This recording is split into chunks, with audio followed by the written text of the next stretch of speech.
할렐루야. 예.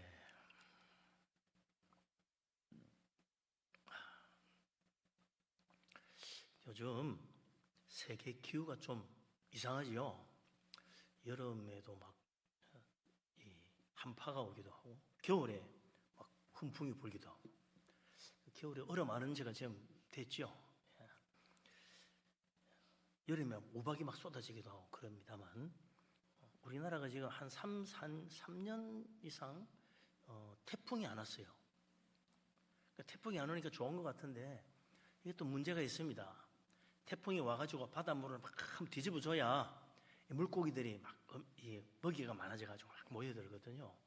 그래서 태풍이 불고 난 뒤에 이제 고기잡이 배들이 나가서 고기를 많이 잡아올 수 있는데, 이게 안 부니까 아주 이제 이 고기잡이 하는 분들은 굉장히 어려움을 많이 겪습니다.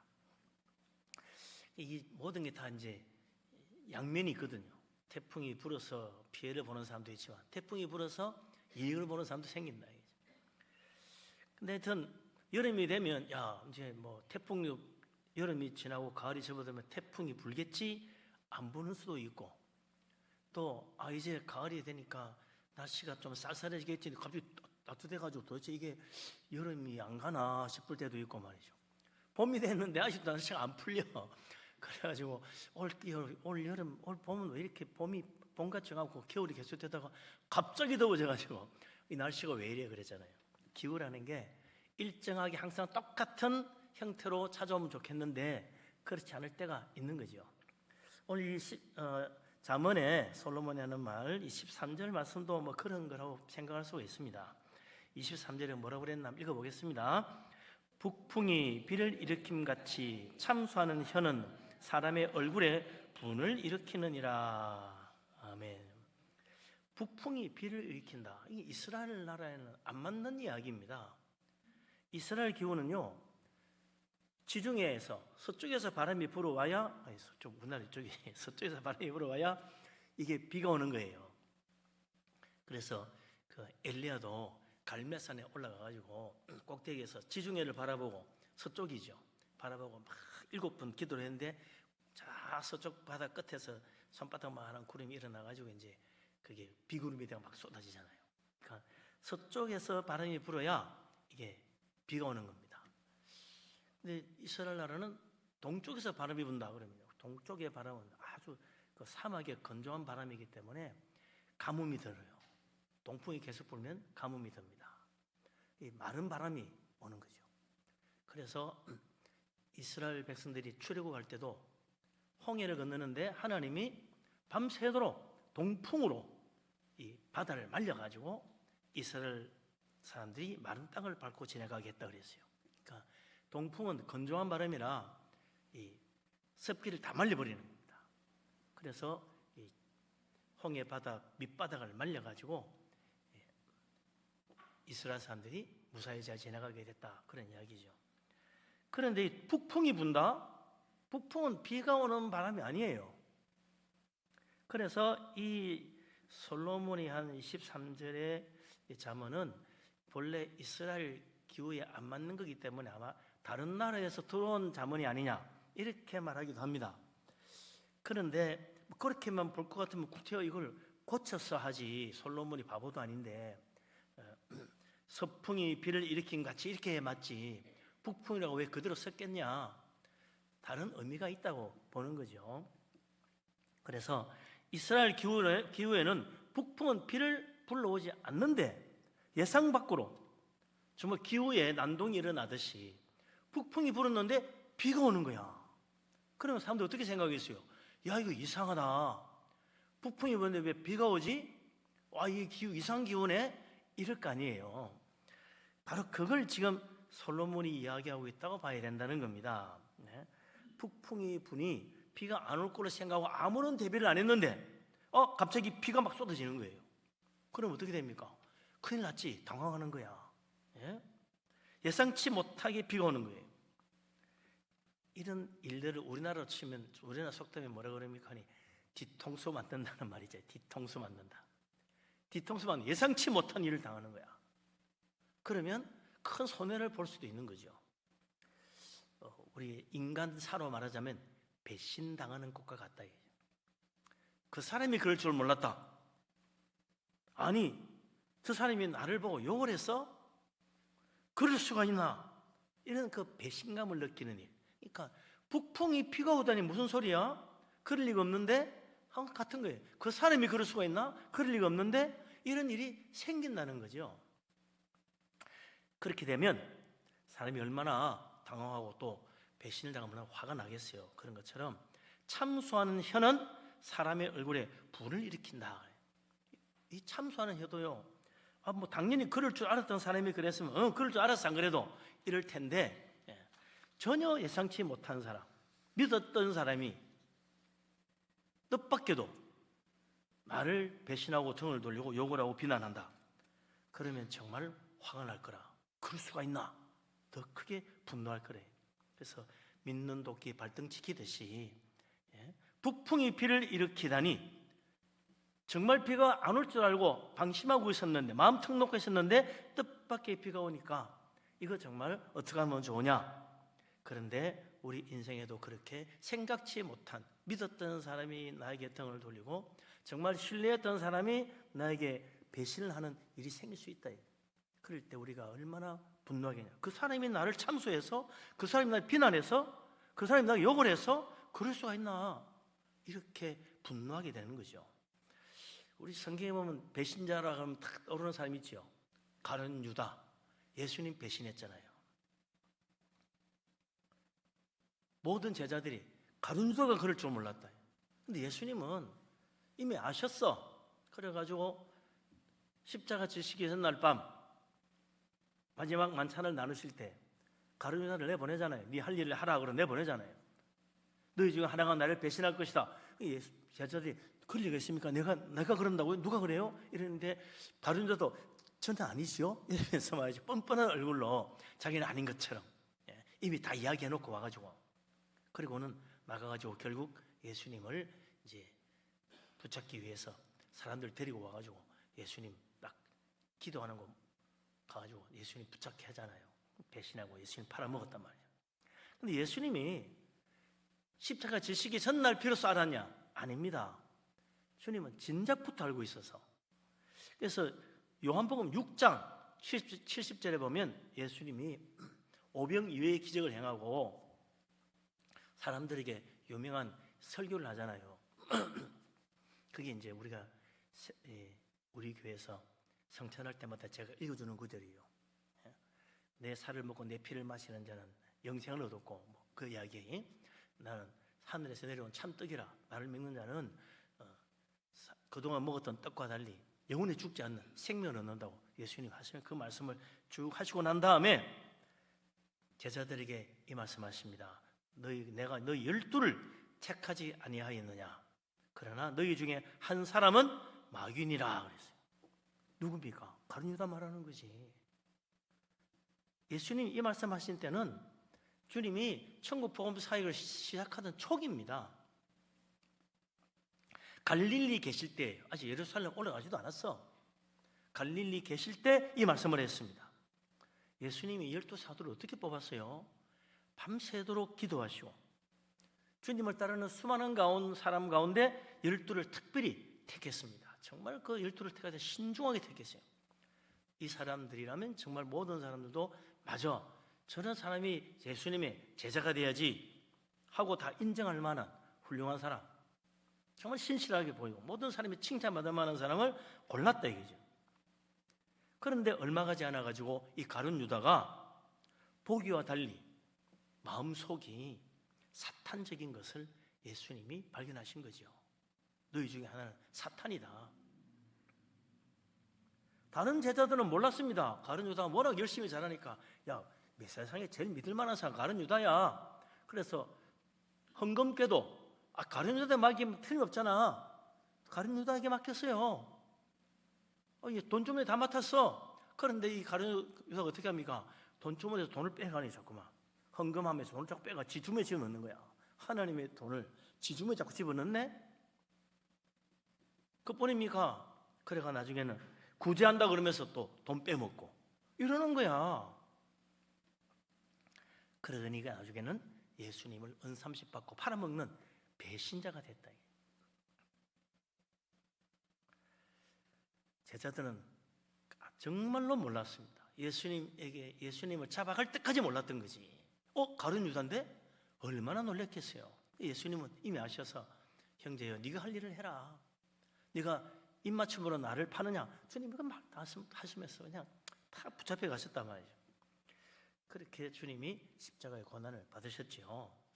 사람이 진실한지 거짓된지 처음에 하는 말이나 행동 방안은 잘 구별하지 못합니다.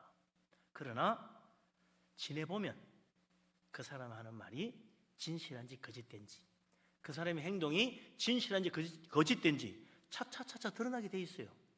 저 사람은 참 끝까지 신실하게 그 말한 대로 하는구나. 저 사람은 변하네, 신실하지 못하구나. 이게 드러나는 거예요. 우리도 사람을 보면 저 사람은 그렇구나, 말한 대로 안 하네, 저 사람 정말 신실하구나, 끝까지 자기 말을 지키는구나, 이거 보고 알 수 있잖아요. 그러면 우리 하나님은 오죽 잘 아시겠냐고.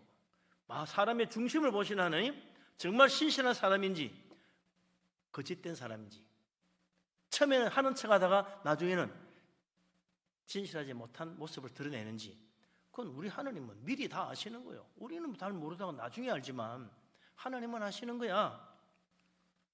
그래서 우리가 하나님 앞에 정말 진실해야 됩니다. 하나님 앞에 와서는 거짓될 수 없잖아요. 사람은 속일 수 있어도 하나님은 못 속인단 말이죠. 그렇기 때문에 하나님 앞에 가서 정말 정직하고 진실하게 행동하지 않으면 우리 하나님 앞에 심판받는 거 아니에요. 그래서 거짓된 자는 멸망의 지옥 가는 거고, 진실한 자는 천국의 축복을 받는 거예요. 믿음도 진실한 믿음이 돼야지 거짓된 믿음이 되면 안 된다. 예수님이 주여 주여 한다고 천국 가는 게 아니고 아버지 뜻대로 행하는 진실한 믿음이어야 들어가는 게 천국이다. 예수님이 그랬잖아요. 그래서 이 신실한 믿음이라는 것, 끝까지 변치 않고 하나님 말씀 붙들고 신실하게 주님을 섬기는 것, 그걸 우리 하나님 기뻐하시는 거죠.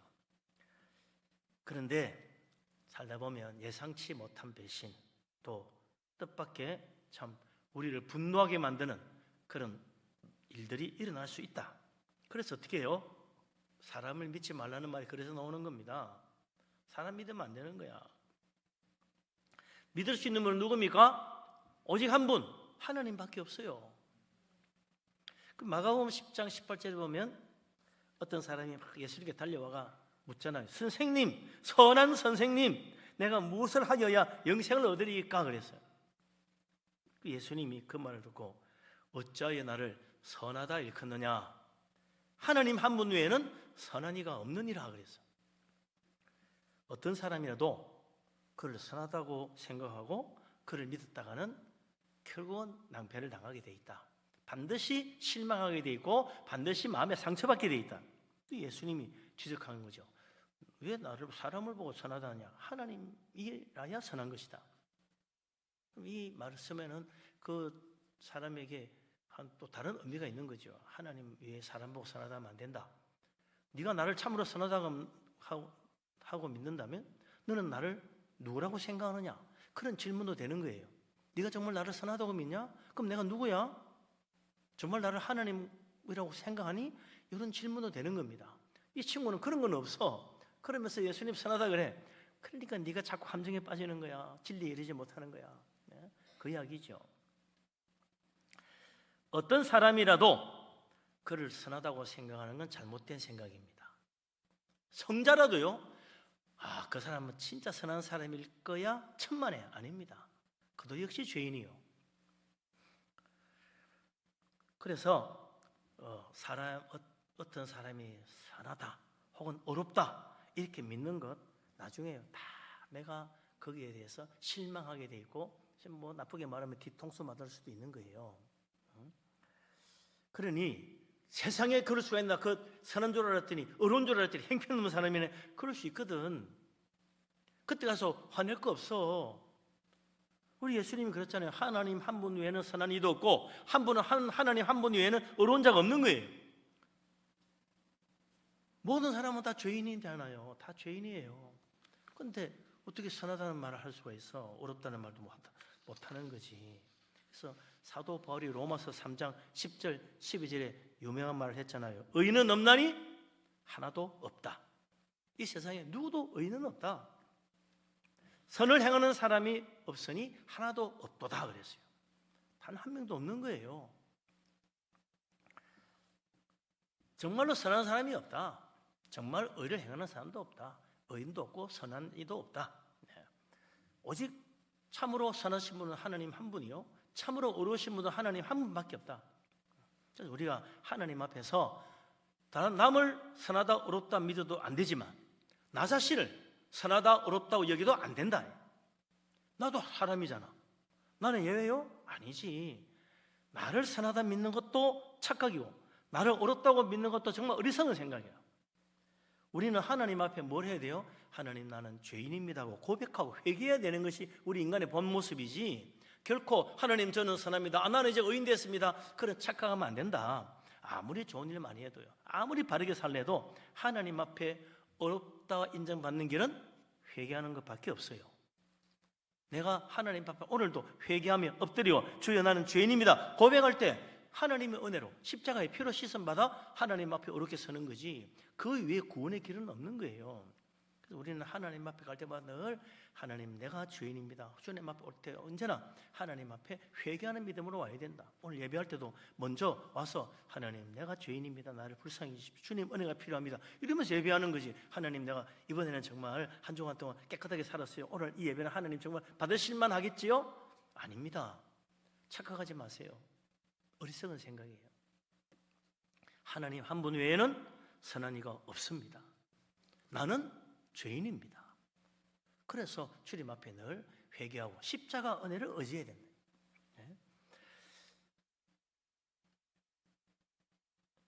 그래서 이 참수하는 혀라는 거, 이 내가 죄인인데 누가 내보고 욕을 해, 그렇게 할 생각하면 돼요. 그걸 화내고 막 분노할 것도 없어. 사실은 맞잖아, 내가 죄인이잖아. 그런데 뭐 남이 내보고 욕했다고 시기시거리고 화낼 필요도 없는 거예요. 맞아, 그 사람 말도 맞지. 그런데 우리는 그런 말로 만족하고 넘어가면 안 돼. 참수하는 혀가 있는 밤에 나를 비난하고 욕하고 내 죄를 들추어내는 사람이 있는가 하면 우리의 죄와 허물을 용서하시는 은혜로운 분의 음성도 있다. 그게 누굽니까? 우리 하나님 예수 그리스도 주님의 은혜의 음성이죠. 우리 주님은 우리를 모든 죄에서 씻어주시고 우리의 모든 더럽고 부정한 허물을 깨끗하게 해주시려고 자기 자신을 속죄 제물로 십자가에 내어주신 분이잖아요. 그래서 우리의 죄를 위해서 자기 피를 흘리시고 속죄의 피로 우리를 용서하시고 받아주시는 분이 예수님이다. 그래서 십자가 주님을 바라볼 때마다 우리는 하나님의 사랑의 음성, 용서하시는 은혜의 음성을 듣게 되는 거예요. 사람 바라보면요, 참수하는 말을 들기 쉽습니다. 사람 믿고 있다 보면 어느새 이럴 수가 있나 하는 말을 들을 수 있어요. 그러나 예수님 바라보면요, 주님은 우리를 용서하시고 사랑하시고 받아주시는 은혜로운 음성을 듣는 거예요. 주님, 나 같은 죄인도 됩니까? 주님은 그렇다는 거예요. 언제든지 주님 앞에 겸손히 엎드리면 주님은 나를 받아주십니다. 주여, 내가 죄인인데요, 됩니까? 그렇다는 거예요. 그래서 내가 너를 위하여 십자가에 내 몸을 내어 희생하였느니라. 그 주님의 사랑의 음성이잖아요. 우리 주님이 왜 십자가에 피 흘려 죽으셨는데요? 나 같은 죄인 구원하시려고 십자가에 희생하셨는데, 내가 죄인입니다 하고 손 들고 오는데 주님이 어서 오너라, 바로 너를 위해서 내가 십자가 졌다 그러지 너는 필요 없다 그러지 않는다는 겁니다. 그래서 다윗도 고백하기를 뭐라 그랬어요? 통회하는 심령을 하나님은 절대로 멸시하지 않는다. 나는 죄가 많은데 내가 어떻게 하나님 앞에 감히 갈 수 있을까? 그 마음으로 오면 괜찮아. 그런 믿음으로 오면 괜찮아요. 그럼 하나님은 결코 멸시하지 않아. 받아주세요. 그런데 하나님, 저 이제 어려워졌거든요, 나 참 착하게 살거든요 이러면요, 하나님이 참 저 사람 언제나 깨닫겠나 그러고 하나님이 안타까워하신다고. 북풍이 비를 일으키는 것처럼 참수하는 혀, 저 사람이 저럴 수 있나? 그래서 우리가 화가 날 때도 있겠지만, 그러나 우리는 사람 바라보면 실망하니까 언제나 누구를 바라봐요? 우리 주님 바라봐야 됩니다. 우리의 모든 허물과 죄를 용서하시기 위하여 십자가에 기꺼이 자기를 온전히 내어주신 주님, 그 주님의 음성이야말로 진짜 죄인을 구원하시는 가장 깊은 소식이라. 우리가 그걸 복음이라 그러잖아요. 복음. 언제든지 주님의 은혜 앞에 나아가면 다 용서받고 구원받을 수 있다. 아무리 흉악한 죄인도 주님 앞에 나와 엎드리면 하나님이 우리의 죄를 다 씻어주시고 온전케 하여 천국의 축복을 베풀어 주시는 게 우리 하나님 은혜입니다. 그래서 나 같은 죄인이 구원받을 수 있을까? 그 믿음이면 된다 이거죠. 그 믿음이면. 나같이 어려운 자가 가야지 그 사람은 불합격이요. 그렇게 해서 결국 그렇게 어렵게 살았다고 생각했는데 천국 못 간 사람들이 누굽니까? 바리새인들이잖아. 천하 없이 자기 스스로 어렵다고 믿었어. 나는 어렵다고 믿었어. 그런데 하나님이 아니라고 그래. 그게 얼마나 큰 착각이에요. 누구든지 그래요. 스스로 자기가 어렵다고 믿는 사람은 하나님 앞에 반드시 버림받게 됩니다. 착각하지 마세요. 하나님 앞에 나는 죄인임에도 엎드리는 사람이 하나님 은혜를 받고 천국의 은혜를 받게 되는 거예요. 우리 주님 오늘도 우리를 사랑하셔서 죄인들을 부르십니다. 주여, 내가 바로 죄인입니다. 믿음으로 나아가서 하나님의 그 은혜의 음성, 용서하시는 십자가의 축복으로 저 천국의 놀라운 은혜를 받는 목마른 사슴 물을 찾듯이 주님 앞에 나아가 하나님 은혜를 찾는 복된 사람 되시기를 바랍니다. 아멘. 자, 그럼 이제 두 번째 말씀 봅시다. 24절 말씀. 이건요, 사실 앞에서 한번 봤단 말이야. 21장 9절에 한번 나왔단 말입니다. 근데 또 나왔어. 같은 말이 반복 나와. 그만큼 중요하다는 이야기지요. 무슨 말인가 한번 보십시다. 같이 읽겠습니다. 다투는 여인과 함께 큰 집에 사는 것보다 움막에서 혼자 사는 것이 나으니라. 아이고, 이 말 들을 때마다 감동받는 사람 많습니다. 맞습니다, 예수님, 주님, 정말 제가 왼수를 만났습니다. 뭐 이런 사람 꽤 많이 있을 것 같아. 너무 크게 웃으면 편하잖아요.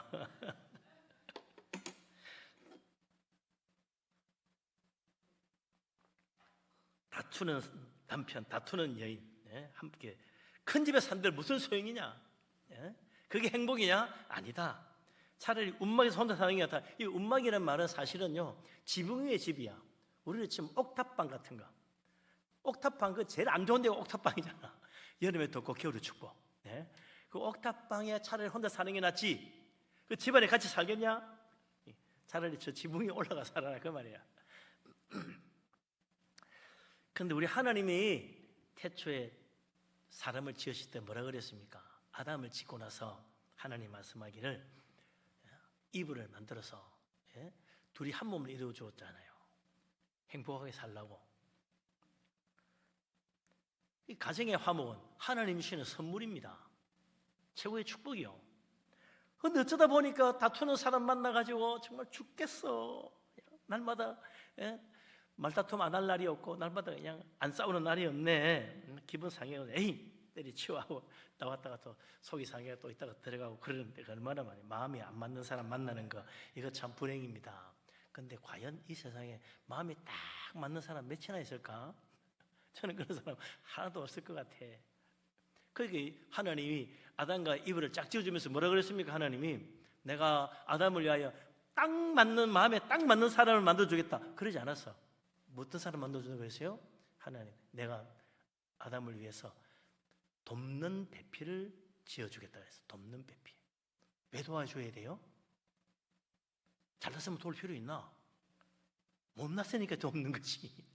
문제가 없으면 왜 도와? 문제가 있으니까 돕는 거요. 이 돕는 배필을 하나님 처음부터 아신 거야. 문제가 많을 거야. 그러니 도울 생각하고 살아. 그거지. 아이 뭐 척척척 잘 맞아 돌아가네. 그럴 사람 하나도 없으니까 착각하지 말아라. 처음부터 부부는 서로 자 부족한 것, 안 맞는 것 도와가며 사는 거지. 맞춰가며 살아라. 그런 뜻인 거요. 그걸 뭐 하나님 짝이 잘못된 것 같아요. 뭐가 안 맞습니다. 아직도 뭘 잘 모르는구나. 도우며 살아라. 그렇게 되는 거죠. 그래도 마음이 좀 맞아야 되는데 너무 안 맞는 사람이 있어. 만남마다 싸우고 도대체 못 살겠어. 정말 행복하지 않아. 아무리 크고 좋은 집 산다 한들 행복하겠냐? 그 솔로몬이 이 말은 그 뭡니까? 크고 좋은 집이 행복의 조건이 아니다. 그걸 말하는 거 아니에요. 크고 좋은 집은 물질의 풍요는 행복의 조건이 아닙니다. 우리가 그동안 잘 살아보세요. 그러고 뭐 세계에서 제일 못 살던 나라 막 돈 많이 벌고 막 열심히 일해가지고 부자나라 돼서 다 좋은 집에 살아 이제는. 옛날에는 정말 참 단칸방에 살고 냄새나는 집에 살고 막 그랬는데 이제는 빚 세고 이런 집에 살았는데 이제는 좋은 집에 살아요. 근데 행복하냐? 옛날보다 더 불행한 것 같아. 왜? 자살도 더 많이 하고 이혼도 더 많이 해. 그러니 이 물질의 풍요가 행복의 조건이 아니구나. 그걸 분명히 우리는 깨달아야 됩니다. 외부의 조건이 가정의 화목과 행복을 만들어내지 못한다. 그럼 어떻게 돼요?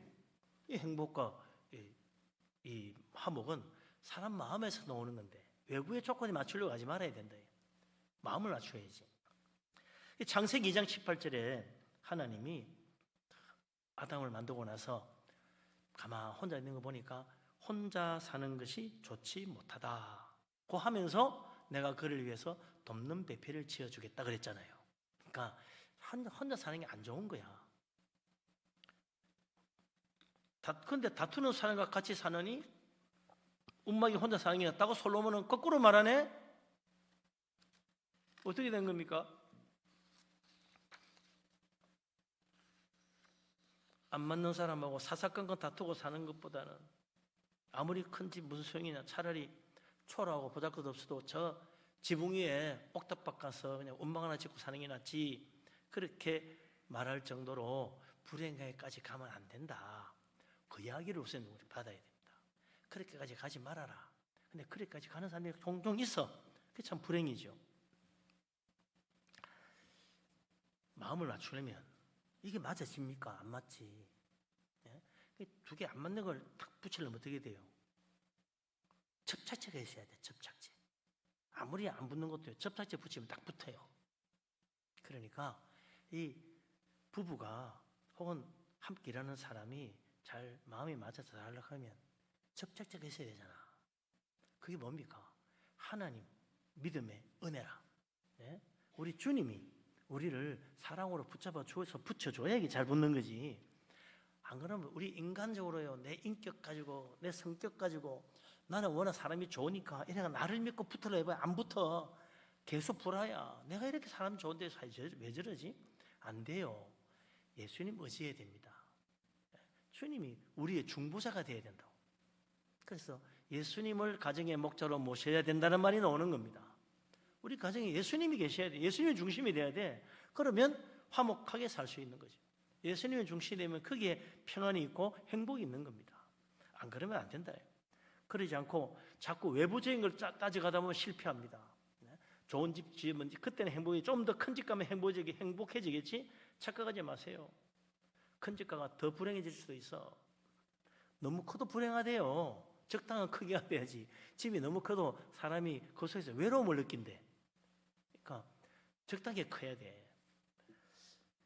외부의 그 외적인 것에 유혹에 넘어가가지고 속아서 결혼한 이야기들이 많은데 창세기 6장 2절에 보면 하나님의 아들들이 사람의 딸들의 아름다움을 보고 자기들이 좋아하는 모든 여자를 아내로 삼았다 그랬어. 이 사람의 아들들은 하나님 믿는 믿음의 사람들을 말하는 거고, 사람의 딸들이란 하나님 믿지 않는 불신앙의 사람들의 자녀를 말하는 거죠.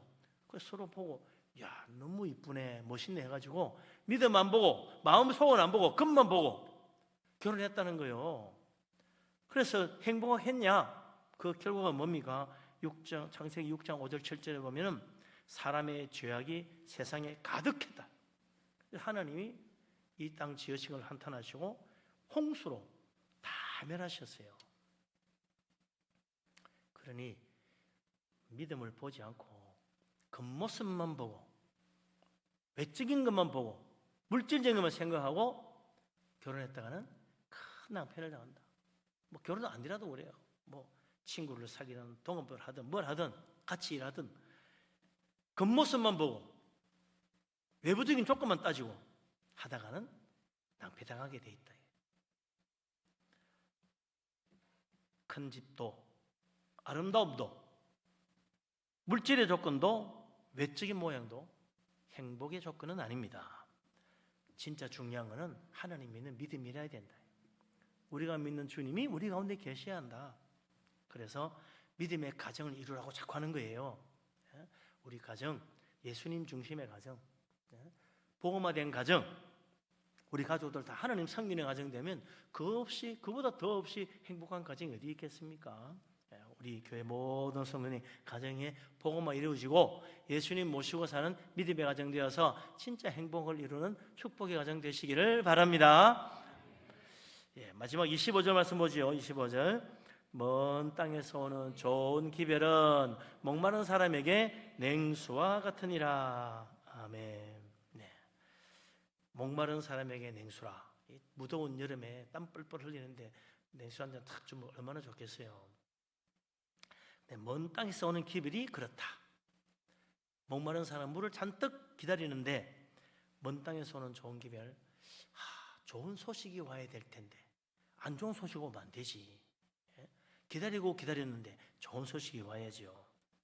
우리나라 부모님들이 늘 항상 이 마음에 걸리는 문제가 뭐냐? 아들이 군대 갈 때 가면 다 부모님들 특히 이제 엄마들은 다 웁니다. 아들 군대 가면 한 번씩 울어요. 그러니까 또 이제 또 오냐? 군대 갔는데 일주일쯤 지나면요, 아들 옷이 다 소포로 붙여와. 그거 붙고 또 우는 거야. 그러다가 이제 훈련 마치고 이제 면회 와도 됩니다. 그때는 손사같이 달려갑니다. 그때 면회 안 가는 부모는 아무도 없을 거야. 다 가보는 거예요. 면회 가가지고 아이고 고생했다고. 맛있는 것도 사주고 오지요. 군대 간 아들의 소식을 기다리는 부모의 마음. 그런데 그 자식은 그런 마음도 잘 모르고 편지만 오면 돈 보내달라는 소리만 한다니까. 이 기쁜 소식이 아니야 이거는. 어쨌든 참 이렇게 멀리 가 있는 사람들의 소식을 기다리는 거. 요즘은 말이죠, 뭐 지구 반대편에서도 뭐 전화 한 통 하면 되고 인터넷으로 뭐 그냥 문자만 해도 바로 답장하고 그래요. 그러니 참 좋은 세상이지. 옛날에는 멀리 떨어져 있으면 이거는 뭐 아무리 소식이 빠르도 일주일, 뭐 몇 달씩 걸리기도 하고 그러잖아요. 그렇게 기다리다가 소식이 왔는데 좋은 소식이면 얼마나 기쁘겠습니까? 그런데 우리 인생 살아가는 중에 최고의 기쁜 소식은 뭐냐? 뭐니 해도 멸망받아 지옥 갈 죄인이 구원받아 천국 가는 이 복음의 기쁜 소식보다 더 좋은 소식이 어디 있겠어요? 누구나 다 기다리는 거야. 다 받아야 될 최고의 축복의 소식 아니겠습니까? 우리 주님께서 죄인을 구원하시고 오셨어요.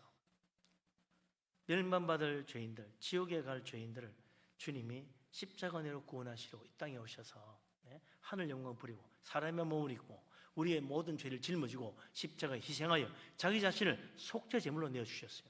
그 주님의 십자가의 희생은 영원한 속죄 제사라. 언제든지 우리가 이제는 하나님 앞에 가서 회개할 때마다 달리 다른 제물을 준비할 필요가 없어요. 하나님이 예비한 제물이야, 예수님의 십자가가. 그래서 우리는 이제 십자가 앞에 가서 회개만 하면 됩니다.